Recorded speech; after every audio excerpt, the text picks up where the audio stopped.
Bien, buenos días.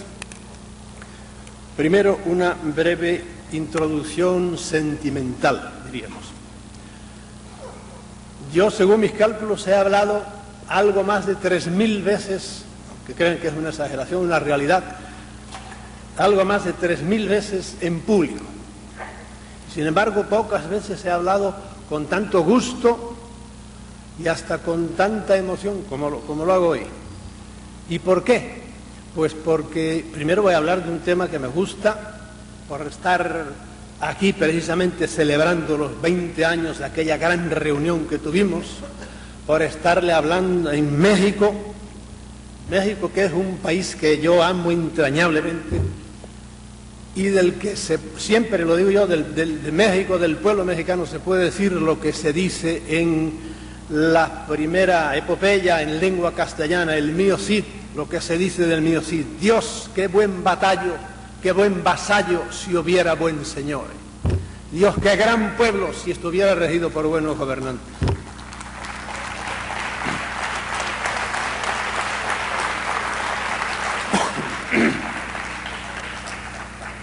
Bien, este congreso yo creo que va a ser completamente diferente, tiene que ser completamente diferente de aquel que celebramos hace 20 años, porque es que si no lo es, quiere decir que no hemos avanzado nada, y han pasado 20 añazos, que a mí se me han ido, pero como un soplo. Algunos de ustedes o no habían nacido, algunos habrían nacido, y otros eran unos enanos.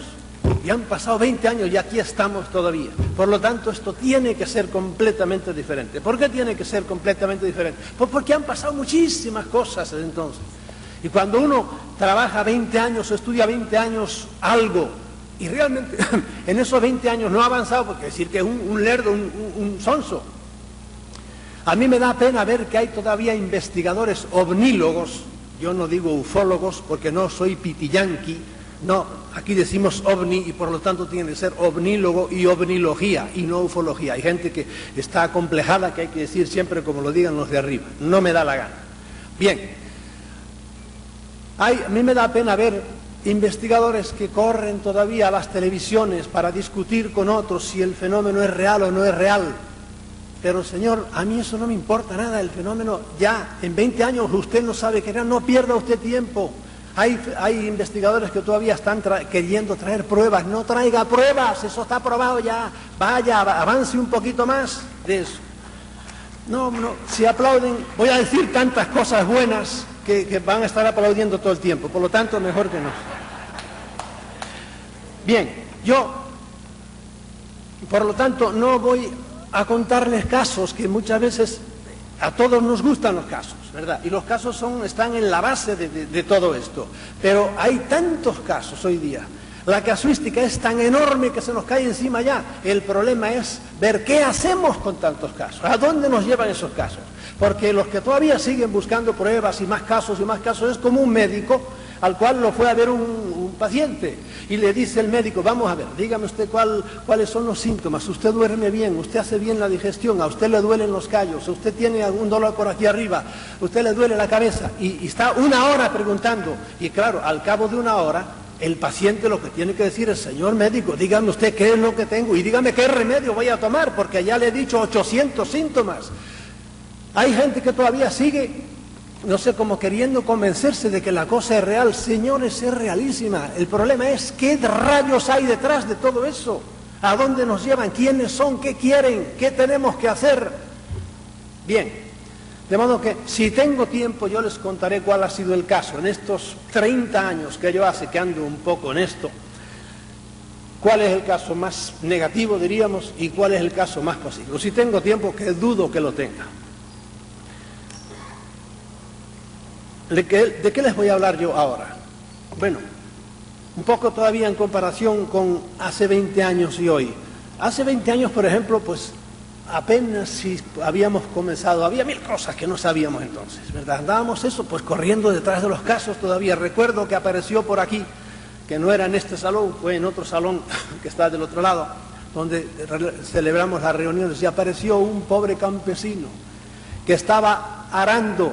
Hacía, pues, no sé, 12 horas, no sé de qué estado era, Y venía el pobrecito todavía sudado, con una camisa toda sucia, porque se le había puesto un ovni, había bajado en el campo en que él estaba, y habían bajado unos hombrecitos y le habían dicho no sé qué cosas, y él, que no sabía de ovnis absolutamente nada, y había pintado el ovni y nos lo traía para convencernos de que la cosa era cierta.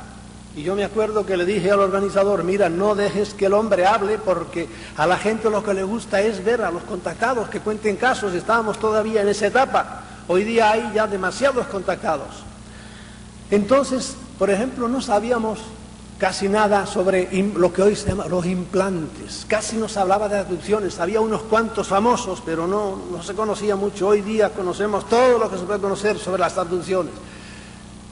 Y sabemos que algunos no, todos, sépanlo o no lo sepan, traen dentro metidos aparatitos chiquitos, microscópicos en todas partes del cuerpo, o aquí o abajo, donde sea, o se los quitan, se los ponen.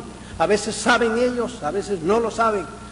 Hoy día conocemos de implantes y los estamos examinando a ver qué es, y nos encontramos con algo que realmente no sabemos qué es, pero deducimos muchas cosas que son para monitorear, para saber qué es lo que hacen, qué es lo que dicen, a dónde van, cómo les hacen modificar su conducta, etc. Entonces, no había pasado, por ejemplo, la oleada de Bélgica con aquellos enormes triángulos nocturnos que volaban despacito por encima de todo el territorio belga.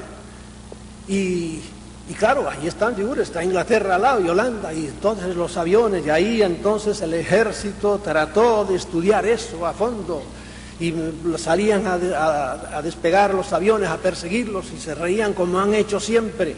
Cuando venían muchos aviones, pues se iban para arriba, marchaban los aviones, se les acababa la gasolina y volvían a bajar, etcétera. No se hablaba nada de eso. No sabíamos nada, por ejemplo, de lo que sabemos hoy, los que andamos en esto, que era el MK Ultra. A muchos de ustedes eso les suena chino, ¿verdad? O que es el RHIC, o que es el EDOM. Son unos sistemas que hay para dominar la conciencia desde lejos, hacer que aquel sea como un robot y decir, darle órdenes, y ese hombre es capaz de hacer cosas que van contra su manera de pensar. Hoy día sabemos mucho de eso. Entonces ya eso existía, pero no lo conocíamos todavía. Ustedes han oído hablar, por ejemplo, del chupacabras. Entonces ya hay ejemplos de chupacabras o de animales por el estilo desde hace mucho tiempo. Entonces no sabíamos nada de eso, y menos sabíamos todavía, porque muchos de los que creen que son grandes investigadores todavía no admiten la relación que hay, por ejemplo, entre los famosos chupacabras y los ovnis. Señores, hay sitios donde los han visto bajar de los ovnis en fila india. Mi mujer y yo no hace muchos meses estábamos allá por el noroeste de España, hablando con un campesino que vio un ovni redondo por la noche, y él decía, baja, baja, baja, le decía al ovni. Estaba bastante bajito, pero bueno, era grande, y él le decía como en broma, baja, y bajó, y se le puso como a 50 metros, entonces el hombre empezó a recular, y se quedó pasmado. Y amigo, cuando no se quedó pasmado fue cuando de aquel ovni salieron una especie de gorilas, y empezaron a caminar por un prado, así uno detrás de otro, como saltando. Claro, cuando él vio aquello, se rompió el trasero corriendo para su casa. Se metió debajo de las mantas y no quiso ver más. Pero aquellos dejaron las huellas en el prado, y era lo que estábamos haciendo nosotros, haciendo con escayola, sacándole la forma, y eran unas patas como si fueran enormes, de un buey, pero con una, para adelante tenía una uña enorme. Y ahí las hemos tenido. Y había una fila de ellas por la relación que hay entre estas cosas. No, muchas, hay todavía omnólogos que se niegan a hacer esta relación, pero es así, la hemos perseguido e investigado en todo el norte de España, y hemos ido al sur de Portugal, y allí veíamos las matanzas de las ovejas por la mañana. Ahora en Puerto Rico, el otro día me llegó una noticia, ya no le llaman chupacabras, le llaman chupacerdos. ¿Por qué? Porque en plena ciudad de San Juan, en el medio de la ciudad, donde está el gran presidio, se quedó ahora en el medio de la ciudad, un enorme presidio, ahí los presos cultivan, ellos tienen una especie de granja y cultivan cerdos. Bueno, pues en una noche les mataron los 22 cerdos, creo que les mataron, que tenían ellos para sus ganancias, por ahí. Y allí estaban muertecitos, no les importó que aquello fuera un presidio, que no pidieron permiso al alcaide de la cárcel para entrar, no. Alguien entró allí y les hizo, y los mató a todos. Y fíjense cómo hay gente que está cerrada para ver las realidades, que en España, por ejemplo, y en Portugal, no sé si esto fue en España o en Portugal, en un periódico salió que había habido una matanza y resulta que la gran conclusión a que llegaron las autoridades junto con algún veterinario al cual debieron pagarle bastante para decir la estupidez que dijo, y es que parece que se trata, había habido una matanza grande de ovejas, se trata de un lobo, pero como aquel veterinario era muy inteligente, dedujo que el lobo tenía que ser un lobo viejo. ¿Por qué? Porque como los animales tenían un solo pequeño orificio aquí, y era un lobo viejo que le faltaban todos los dientes y solo tenía un colmillo. Porque hay gente que cuando uno le habla de esta parte ilógica, de la parte negativa del fenómeno, no quieren, ellos tienen una idea angélica de todo esto. En el mundo hay gente buena, ¿cómo no? Pero hay gente sinvergüenza, ¿cómo no? Y el que crea que todos los hombres son buenos es idiota, y el que crea que todos los hombres son malos es idiota también. Hay que saber, bueno, pues como dicen, es abajo es arriba, arriba es igual. Hay casos positivos y hay casos negativos. El fenómeno es complejísimo, tan complejo que yo, de las cosas que he llegado a concluir, es que el hombre, mientras tenga este cerebro que tiene, no podrá nunca llegar al fondo de eso, que es el fenómeno ovni, algo misteriosísimo para nosotros. Bien, les voy a leer a ustedes... Tras estos 50 años, ¿qué sabemos a ciencia cierta sobre el fenómeno ovni? 50 años desde el año 47, que es cuando oficialmente estalló esto, ¿verdad? Primeramente sabemos que los ovnis, aunque pertenezcan a un fenómeno enormemente complejo, son algo totalmente real, por eso yo no pierdo el tiempo ya en probarle a nadie. ¿Usted no cree que el fenómeno es real? Hay muchos profesionales muy serios, las autoridades. ¿No cree? Pues que Dios lo bendiga y siga usted sin creer, tranquilo, pero no voy a perder un minuto con usted. Es como usted me dice, yo no creo que Roma existió. Pues bien, hombre, entérese un poco más y ya se enterará que existió. Aunque también sabemos que nuestra mente tiene mucho que ver con todo el fenómeno, pues al no ser capaz de comprenderlo en su totalidad, lo distorsiona totalmente. El fenómeno no es muchas veces lo que hemos visto, lo que te cuenta el contacto, no es eso exactamente. Es algo, pero no sabes qué es lo que es. Segundo, esto es como una especie de decálogo.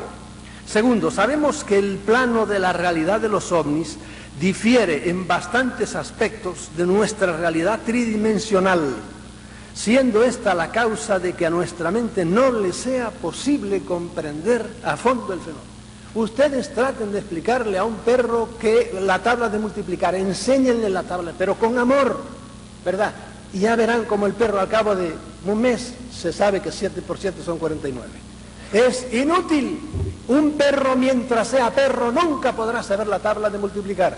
El hombre, mientras tenga estas 3 libras de gelatina gris que tenemos aquí, tal como están, no puede comprender, asomarse a esas otras dimensiones de las que vienen eso.